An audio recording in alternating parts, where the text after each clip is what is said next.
O sea, el Borussia Dortmund tiene una cláusula, me parece que es que sale por 75 millones a partir de junio, me parece. Son 75 millones, vamos a suponer que sea así, del traspaso.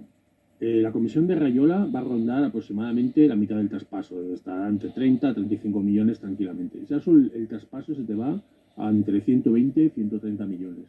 Y luego pagaré la ficha, que no te va a venir por menos de, ¿qué? Te puede venir por menos de 12, 13 millones netos, que se te van a ir en bruto a 26, 27 millones tirando abajo, 5 o 6 años.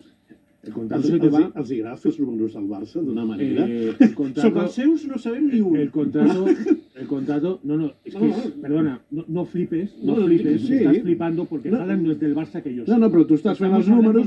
Sí, de que el Barça el vol fitxar. Bueno, el Barça lo quiere fichar el Manchester City, lo quiere fichar el Bayern de Múnich, lo quiere fichar el Real Madrid y lo quiere fichar 52 equipos, tío. No chillemos, Alex. Es que este hombre me pone muy nervioso. No, pues no. Que claro, los números del Barça a mí me importan un rábano.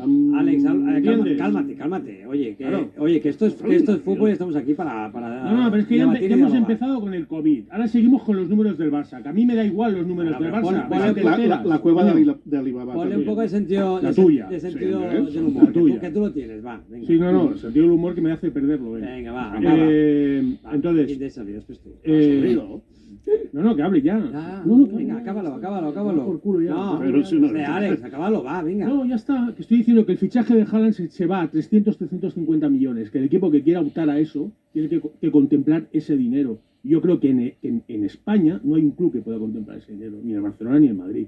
¿En Madrid tampoco? Yo creo que no. Si viene Mbappé,